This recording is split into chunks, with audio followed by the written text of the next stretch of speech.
I never expected to be swept back to my own spiritual tradition in 1971. A life-altering event took place.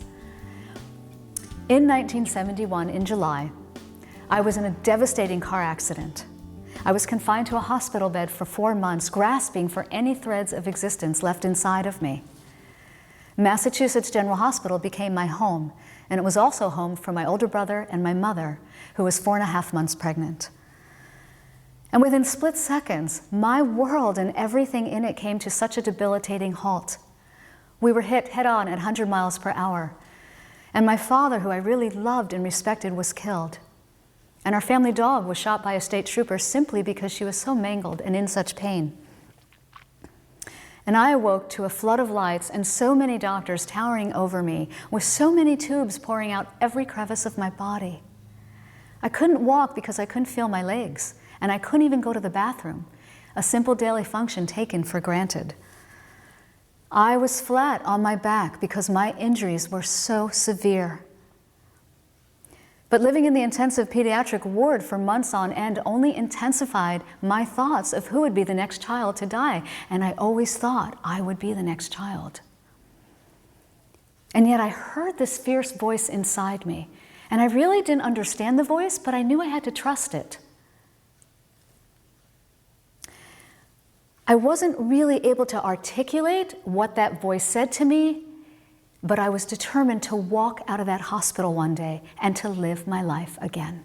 My brother was in a room, lying in a coma right next to my room, and he was in the coma for about 2 weeks. And when he regained consciousness, he would walk to my room and sit and watch me sleep for hours on end, because I was somebody tangible that he could see and that he could touch. And sorrowfully, years later, he was tragically killed. But he offered me comfort and strength because I knew he was there. My mother was located in a different ward, solemnly being prepared by doctors that her children were dying and then they would not make it.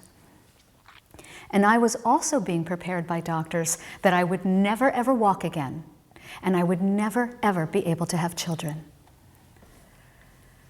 4 months to the day that I entered Massachusetts General Hospital, I walked out of that hospital. I walked slowly, but without any medical paraphernalia stuck to me. And my mother and my brother also walked beside me, and my mother was now 6.5 months pregnant. And seeing the rows of doctors and nurses applauding our recovery was overwhelmingly profound, and even to this day.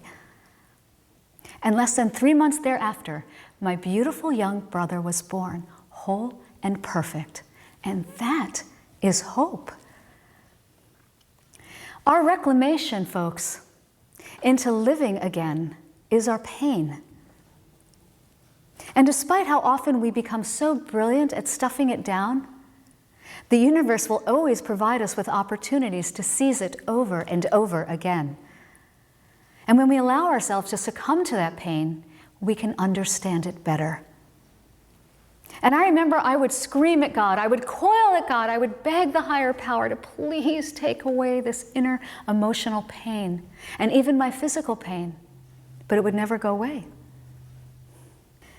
And I recognize that after the storm passes and the pain has softened, wisdom and tenderness often bloom in the garden of our hearts, and that is hope. There are so many gifts in the struggle, and it's so hard to ascertain that while we're in the anguish and the throes of that. But as we slowly peel away our projections and our sorrows and undress our minds, compassion really allows us to rekindle our spirits. And compassion is about being with others in their suffering and their pain. Compassion allows us to experience another's pain that is there without judgment and without question. And to have that compassion for somebody else, we must also enter into our own suffering and have that compassion for ourselves. No matter how we walk on this earth, no matter how variegated this human experience is, no matter how different, no matter how complicated and excruciatingly painful, life goes on. And getting on with it, that is indeed the hard part. To have compassion is to have hope. and to live is to have hope.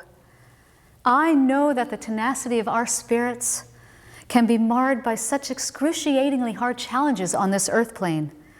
But like pain, hope is boundless, and we must never lose sight of that. Years later, when my brother tragically passed, my mother wanted the heavens to bellow with a storm and a ferocity that reflected her torment.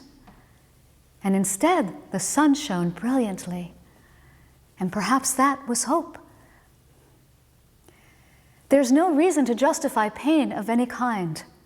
It merely comes with living, as does hope. I have great hope for the human spirit, and I will never, ever underestimate the power of it.